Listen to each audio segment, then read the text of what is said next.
Assalamualaikum warahmatullahi wabarakatuh kepada semua anak murid Ustaz tahun 5. Pada hari ini kita akan sambung pembelajaran pendidikan Islam di bawah bidang hadis. Hadis ada satu tajuk saja, iaitu sayangi pemimpin kita. Di hadis ni apa yang ditunjukkan, dikatakan oleh Nabi Muhammad SAW, diucapkan oleh Nabi Muhammad SAW, yang dibuat oleh Nabi Muhammad SAW, itu dah dipanggil hadis. Jadi kat sini kita nak tengok apa yang dicakap ataupun yang disabdakan oleh Nabi Muhammad SAW tentang pemimpin. Baik, tengok dalam buku teks ni, tengok muka surat 39. Kita tengok dulu apa hadis. Okay. Baca dulu hadisnya. An Abdillah bin Umar radhiyallahu anhu anna Nabi Muhammad sallallahu alaihi wasallam qala as-sam'u wat-ta'ah 'ala al-mar'il muslim fima ahabba wa kariha ma lam yu'mar bi ma'siyatin fa iza umira bi ma'siyatin fala sam'a wala ta'ah. Okey, sekali lagi ya. An Abdillah bin Umar radhiyallahu anhu anna Nabi Muhammad sallallahu alaihi wasallam qala السمع والطاعة على المرء مسلم فيما أحب وكره ما لم يؤمر بمعصية فإذا أمر بمعصية فلا سمع ولا طاعة. متفق عليه. Apa maksudnya hadis tadi? Maksudnya daripada Abdullah bin Umar radhiyallahu anhu bahawa Rasulullah sallallahu alaihi wasallam telah bersabda, wajib atas seorang Muslim untuk mendengar dan mentaati kepada pemimpin dalam perkara yang dia suka dan benci, selagi dia tidak diperintahkan melakukan maksiat. Apabila diperintahkan melakukan maksiat, maka tiada kewajipan untuk mendengar dan mentaati. Kita ulang balik. Daripada Abdullah bin Umar radhiyallahu anhuma bahawa Rasulullah sallallahu alaihi wasallam telah bersabda, wajib atas seorang Muslim, adalah seorang Muslim ni, untuk mendengar dan mentaati kepada pemimpin. Jadi kita kalau ada pemimpin, kita kena dengar dan patuh kepada arahan pemimpin.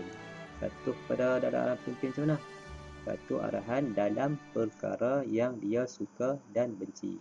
Dalam perkara yang dia ni kita, dalam perkara yang kita suka dan benci, kita suka ke, kita benci ke, kalau dia suruh kita buat, kita kena patuh, kita kena buat, selagi dia tidak diperintahkan melakukan maksiat. Selagi mana kita tidak diperintahkan untuk melakukan maksiat, kita kena ikut arahan pemimpin, sama ada kita tak suka ataupun suka. Contohnya kalau pemimpin tu minta kita tolong sapu sampah ke dalam kelas kan, tolong sapu sampah, ketua kelas kata, kamu sapu sampah Ustaz, kamu tak suka sapu sampah, kamu nak main Ustaz, contoh. Jadi suka ke tak suka kena ikut, sebab dia suruh buat benda yang baik. Tapi kalau dia kata, kalau dia ajak ataupun dia suruh kita buat benda yang jahat, yang tak baik ataupun maksiat, maka kita tidak boleh ikut dan taat. Apabila diperintahkan melakukan maksiat, maka tiada kewajipan untuk kita dengar dan taat. Tapi kalau pemimpin tu suruh kita buat maksiat ataupun suruh kita buat benda jahat, contohnya ambil Ustaz belakang kawan tu sembunyi Ustaz, contoh dia suruh buat benda yang tak baik lah, sembunyi belakang kawan mana baik, jangan ikut, jangan taat. Walaupun dia tu adalah ketua kelas, walaupun dia tu pemimpin, kalau dia suruh buat benda yang jahat, jangan ikut, tak boleh ikut. Tapi kalau dia suruh kita buat benda yang baik, kita kena ikut dan taat, walaupun kita suka ataupun tak suka benda tu, kita kena ikut. Itu kewajipan kita. Itulah diajar oleh Nabi Muhammad sallallahu alaihi wasallam. Okey, seterusnya kita tengok apa maksud pemimpin. Pemimpin ialah seorang yang dipertanggungjawabkan untuk mengetuai serta memimpin sesebuah kumpulan, persatuan, organisasi atau negara. Jadi pemimpin ni senang faham, seorang yang dipertanggungjawabkan untuk mengetuai sesuatu. Contohnya, dalam kelas kita ada ketua kelas, dia dipertanggungjawabkan untuk mengetuai kita. Contohnya kalau cikgu masuk, diri, contoh, diam, contoh. ataupun di dalam sekolah. Siapa pemimpin dalam sekolah? Mestilah guru besar dia bertanggungjawabkan untuk mengetuai sekolah. Kalau di rumah, pemimpin mestilah ayah, dia bertanggungjawabkan untuk mengetuai keluarga. Itu contoh-contoh pemimpin. Okay. Kalau di masjid, imam dia bertanggungjawabkan untuk mengetuai solat ke, mengetuai masjid itulah, urusan masjid. Itulah pemimpin. Pemimpin ialah seorang yang bertanggungjawabkan untuk mengetuai. Okey, baik. Sekarang kita nak tengok pula apakah cara kita mentaati pemimpin. Jadi kita diajar untuk mentaati pemimpin dalam benda yang kita suka ataupun tidak suka. Yang penting benda itu adalah baik. Kecuali benda itu jahat, kita tak perlu ikut. Jadi apa caranya? Okey, yang pertama, kita perlu patuh kepada pemimpin yang beriman dan bertakwa. Kalau pemimpin tu yang suka melakukan maksiat, jangan patuh. Sebab apa? Sebab dia kalau suka melakukan maksiat, dia mesti suruh orang buat maksiat juga kan. Contoh, kalau dalam kelas, pemimpin ketua kelas pun tak ikut arahan yang dengan betul daripada cikgu, kita laporkan kepada cikgu, contoh. Okey. Jadi patuh kepada pemimpin yang beriman dan bertakwa. Yang kedua, pilih pemimpin yang adil dan amanah. Kalau dalam kelas tu, kita pilihlah pemimpin yang boleh memimpin kita dengan adil dan amanah. Okay. Yang ketiga, bekerjasama dalam melakukan kebaikan. Kena pilih pemimpin yang suka melakukan kerjasama dengan kita. Ataupun kita sendiri, kalau kita jadi pemimpin, kita jadi ketua kelas, kita kena buat juga kerja dengan kawan-kawan kita. Bekerjasama dengan kawan-kawan kita melakukan kebaikan. Jangan kita suruh saja.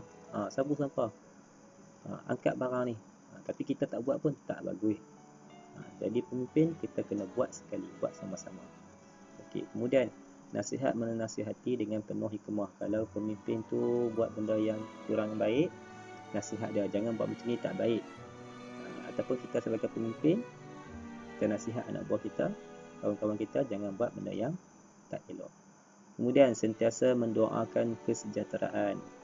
Kita kena doakan kesejahteraan, kesihatan kepada pemimpin kita. Kalau negara kita, Perdana Menteri lah, doa kesejahteraan kepada dia untuk memimpin kita dalam negara kita. Ataupun kita sebagai pemimpin, kita sebagai abang dalam rumah, kita kena doakan kesejahteraan kepada adik-adik kita. Kalau kita sebagai pemimpin dalam kelas, kita doakan kesejahteraan kepada kawan-kawan kita. Kemudian menghargai jasa dan pengorbanan. Kita kena hargai jasa dan pengorbanan pemimpin kita. Contohnya ayah kita, pemimpin kita di rumah, kena menghargai jasa ayah kita dan kita balas balik jasa pengorbanan pemimpin kita. Okey, itu antara contoh cara mentaati pemimpin. Baik, kemudian Ustaz nak kamu siapkan latihan dalam buku aktiviti yang telah kamu ada tu. Okey, muka surat 20, kamu tengok muka surat 20. Sayangi pemimpin kita. Ini senang saja, ada jawapan pilihan, kamu boleh rujuk hadis Nabi di dalam buku teks, muka surat 39, tengok atas ni, dan juga maksudnya sini di bawah. Okey. Jadi salin baliklah. An Abdullah bin Umar radhiyallahu anhuma anna Nabi sallallahu alaihi wasallam qala as-sam'u apa dia? Sam'u wa ta'ah ala mar'i muslim fima apa? Habba wa kariha ma lam yu'mar apa dia? Fa iza umira bi ma'siyatin fala sama. Contoh. Okey, tulis balik. Okey, pilih jawapan yang betul, tulis. Kemudian maksudnya apa daripada Abdullah bin Umar radhiyallahu anhu bahawa Nabi Muhammad SAW sabda wajib atas seorang muslim untuk mendengar dan mentaati. Tulis.